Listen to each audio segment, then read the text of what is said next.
রিপন ভাই hello hello পাইছে hello hello hello hello আরো মাঝামাঝি আরো করে যাও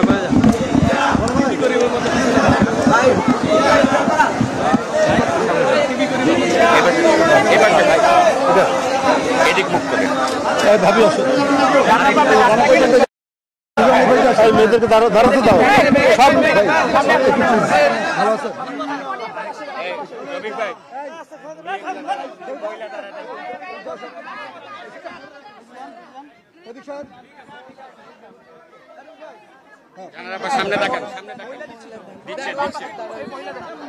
সামনে দেখেন ভাই একটু ঘুরে গেলে কি হবে আমরা ঘুরাচ্ছেন কেন আমি জানি তো কেমন থাকতে পারবো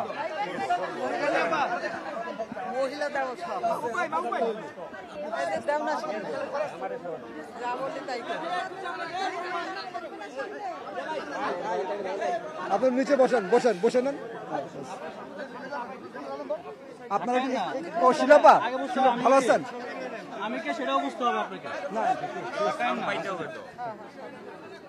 একটু আপনার চাপতে বলতেছে নাহলে ইয়াটা আসতেছে না একটু চাপতে পিছনে যান না পিছনে আচ্ছা থাক ঠিক আছে হ্যাঁ বল কই আজকে জাতীয়তাবাদী চিন্তা চেতনায় আদর্শে উদ্বুদ্ধ নার্সেস অ্যাসোসিয়েশন অব বাংলাদেশ তাদের ২১তম প্রতিষ্ঠা বার্ষিকী উপলক্ষে মহান স্বাধীনতার ঘোষক বহুদলীয় গণতন্ত্রের প্রবক্তা আধুনিক বাংলাদেশের রূপকার শহীদ রাষ্ট্রপতি জিয়াউর রহমানের মাজারে তারা ফাতেহা পাঠ করেছেন এবং পুষ্পাঞ্জলি এখানে দিয়েছেন। প্রতিষ্ঠাবার্ষিকী তাদের একটি গুরুত্বপূর্ণ ২১ বছর পার করেছেন এবং এই সংগঠনটি সারা বাংলাদেশের হাসপাতাল এবং চিকিৎসা সেবায় এক অনন্য দৃষ্টান্ত স্থাপন করেছেন। এটার নেত্রী বিএনপির জাতীয় নির্বাহী কমিটির সহ স্বাস্থ্য সম্পাদক আমাদের জাহানারা আপা, তার নেতৃত্বে এখানে দেখেছেন অনেক আমাদের যে নার্সেস বোনেরা আছেন, ভাইয়েরা আছেন, তারা এসে আজকে এই পুষ্পার্ঘ্য অর্পণ করেছেন। বন্ধুরা আমার, প্রতিটি সেক্টরে জাতীয়তাবাদী শক্তির মানুষরা তারা রয়েছেন। তাদের চিন্তা চেতনার মধ্যে ছিল দেশপ্রেম এবং বহুদলীয় গণতন্ত্র ফিরিয়ে আনার এক অদম্য স্পৃহা। শেখ হাসিনার ১৬-১৭ বছরের শাসনে কেউ ভয়ে টু শব্দ করতে পারত না। এক ভয়ঙ্কর নিষ্ঠুর দানবীয় শাসনে বাংলাদেশের মানুষ কি পছন্দ করে না করে সেইটার কোনো ধার ধারতেন না। তিনি যা বলতেন সেটাকেই বেদ বাক্য হিসাবে মেনে নিতে হবে, এটাই ছিল শেখ হাসিনার অভিপ্রায়। তিনি সেটাই চেষ্টা করেছেন। তিনি যে ধরনের ন্যারেটিভ তৈরি করেছেন, বয়ান তৈরি করেছেন, সেটাই বলতেন এবং সেটাকেই বিশ্বাস করতে হবে, এই জবরদস্তি তিনি করতেন। কারণ দেশের আইন শৃঙ্খলা বাহিনী এবং তার যে নিজস্ব পেটুয়া বাহিনী বা গেস্টাপো বাহিনী, যুবলীগ, ছাত্রলীগ দিয়ে তিনি জুলুম করেছেন অবিরত, নিরন্তরভাবে এদেশের মানুষকে। মানুষের পিঠ এমনভাবে তিনি ঠেকিয়ে দিয়েছিলেন যে মানুষ তার জীবনের মায়া তুচ্ছ করে তার পতনের জন্য ঐক্যবদ্ধ হয়ে রাস্তায় নেমেছে। আর এই ক্ষেত্রে অগ্রগামী সৈনিকের ভূমিকা পালন করেছেন এদেশের স্কুল, কলেজ, বিশ্ববিদ্যালয়ের শিশু, কিশোর, তরুণ, ছাত্ররা। এর সাথে শ্রমিকরা যুক্ত হয়েছেন, সাধারণ মানুষ যুক্ত হয়েছেন। 1000-এরও বেশি লোককে শেখ হাসিনা হত্যা করেছেন। হত্যা করে যখন দেখেছেন আর কোনো উপায় নাই, তার সমস্ত কারফিউ ভেঙে ফেলছে, তার সমস্ত নিপীড়নমূলক আইন 144 ধারাকে ভেঙে দুর্জয় বেগে যখন শেখ হাসিনার বাসভবনের দিকে এগিয়ে যাচ্ছে, তখন তিনি পালিয়ে গেলেন বাংলাদেশ থেকে। তার মন্ত্রী বলেছিলেন যে সে বঙ্গবন্ধুর কন্যা পালায় না, কত ইনিয়ে বিনিয়ে তিনি বলেছেন ওবায়দুল কাদের সাহেব। কোথায় আজকে শেখ মুজিবের কন্যা? জনগণকে, নিজের দেশের জনগণকে যারা অত্যাচার করে, যারা আয়নাঘর বানায়, যারা কনসেন্ট্রেশন ক্যাম্পে বানিয়ে সেখানে বছরের পর বছর আটকে রাখে, তারা এই দেশের পরিচালক হবেন কি করে, হতে পারেন কি করে?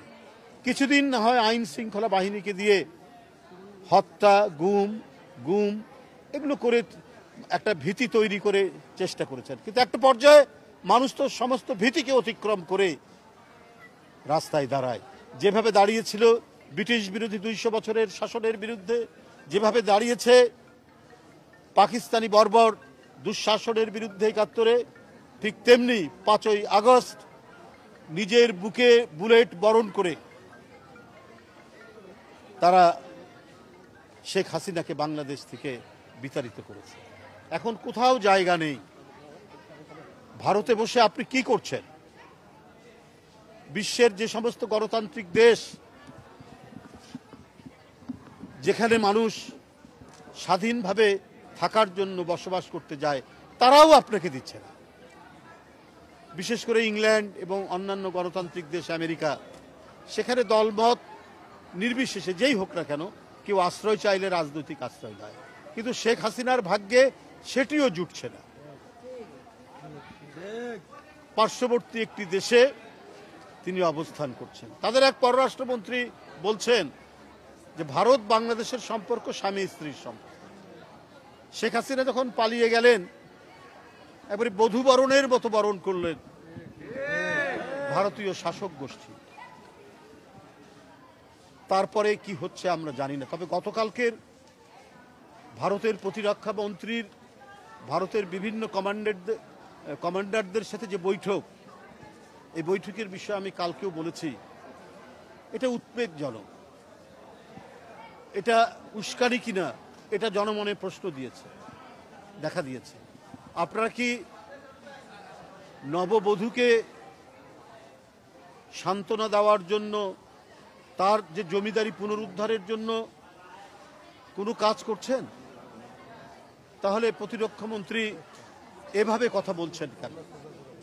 সেখানে বলেছেন ইউক্রেন রাশিয়া যে যুদ্ধ চলছে, হামাস ইসরায়েলের যুদ্ধ চলছে, এটা চলছে, কিন্তু বাংলাদেশে কি চলছে? বাংলাদেশের সকল মানুষ এক দানবকে তাড়িয়ে মুক্ত বাতাস, মুক্ত নিঃশ্বাস দিয়ে আজকে চলাফেরা করছে। আমি ডানে বামে কোথাও আমি গ্রেপ্তার হতে পারি, আমি গুম হতে পারি, এই শঙ্কা থেকে আজকে যে শান্তির এবং স্থিতির যে পরিবেশ হয়েছে, আপনারা কি সেইটাকে পছন্দ করছেন না? বাংলাদেশের মানুষ শান্তিতে থাকুক, বাংলাদেশের মানুষ গণতন্ত্র ফিরে আসুক, বাংলাদেশের মানুষ একটি সার্বভৌম দেশে বসবাস করুক, এটা কি ভারতের নীতি নির্ধারকরা তারা মোটেই পছন্দ করছেন না? তারা এটাকে মেনে নিতে পারছেন না? শেখ হাসিনা আজকে বাংলাদেশে নেই, এই কষ্ট, এই দুঃখ ভারতের নীতি নির্ধারকরা কি ভুলতে পারছেন না? তাহলে তো আপনারা বাংলাদেশের মানুষ, বাংলাদেশের জনগণ, বাংলাদেশের স্বাধীনতা, বাংলাদেশের সার্বভৌমত্ব আপনাদের কাছে তো মোটেই নিরাপদ নয়।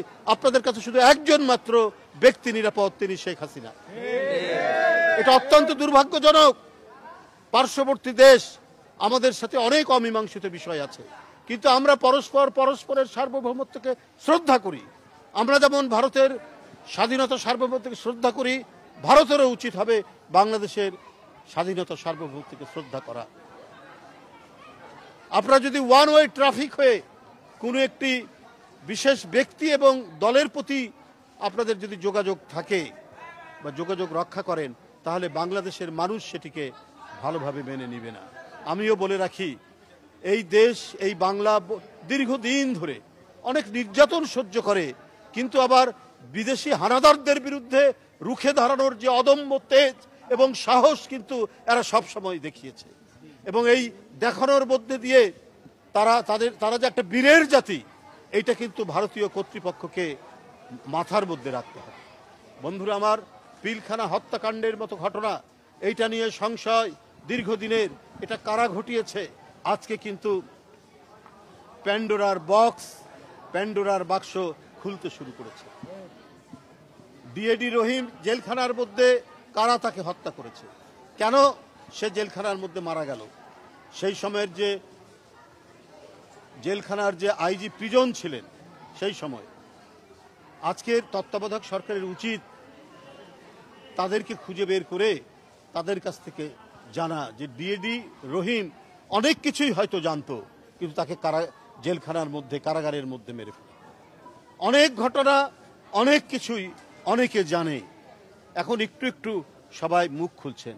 এমনকি বিডিআরের যিনি ঘটনার পর যিনি ডিজি হয়েছেন, তিনিও কিন্তু অনেক কথা বলেছেন, যে কথাগুলো আমরা সব কিছু বলেছি। এখানে বিদেশি হস্তক্ষেপ থাকতে পারে, সেই হস্তক্ষেপ নিশ্চিত করার জন্য আওয়ামী লীগ, তার মন্ত্রীরা যায়, তার নেতারা যায় সাদা পতাকা নিয়ে, তাদেরকে কিছু বলে না, আর অন্য আইন শৃঙ্খলা বাহিনী গেলে তার দিকে গুলি করে। এই সমস্ত রহস্য আজকে মানুষের মনের মধ্যে দানা দিয়েছে। তাই 2009 সালের 25শে ফেব্রুয়ারি ঘটে যাওয়া যে ঘটনা, এটা ছিল অত্যন্ত দুরভিসন্ধিমূলক। এইটা বাংলাদেশের নিরাপত্তাকে বিঘ্নিত করার জন্য কোনো আন্তর্জাতিক ষড়যন্ত্র।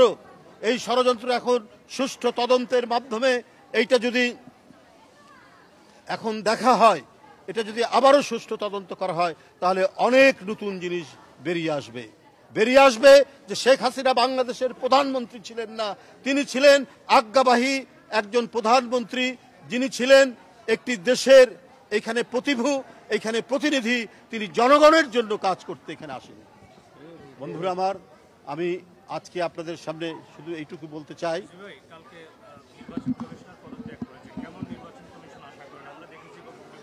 না, আমরা তো নিশ্চিতভাবে, আমি এর আগেও বলেছি, সেই নির্বাচন কমিশন যার প্রতি সবার আস্থা থাকবে, যিনি অবাধ এবং সুষ্ঠু নির্বাচনের জন্য যার অঙ্গীকার থাকবে অত্যন্ত দৃঢ়, এবং এটি একটি স্বাধীন প্রতিষ্ঠান, এটি সাংবিধানিক স্বাধীন প্রতিষ্ঠান।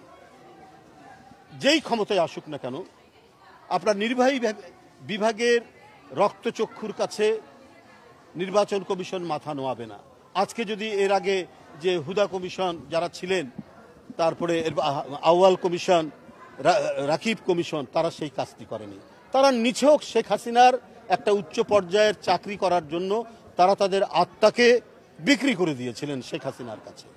তারা তাদের মাথাকে নত করেছিলেন শেখ হাসিনার পদতলে, যার কারণে এই দেশ থেকে অবাধ সুষ্ঠু নির্বাচন, এবং এই নির্বাচন না থাকার কারণে আইনের শাসন এবং বিচার বিভাগের স্বাধীনতা সব কিছুই ধুলায় লুটিয়ে দেওয়া হয়েছে। তো আমরা সেই নির্বাচন কমিশন চাই যে তার অধীনে প্রত্যেকটি নির্বাচন হবে অবাধ, সুষ্ঠু, ইনক্লুসিভ, এবং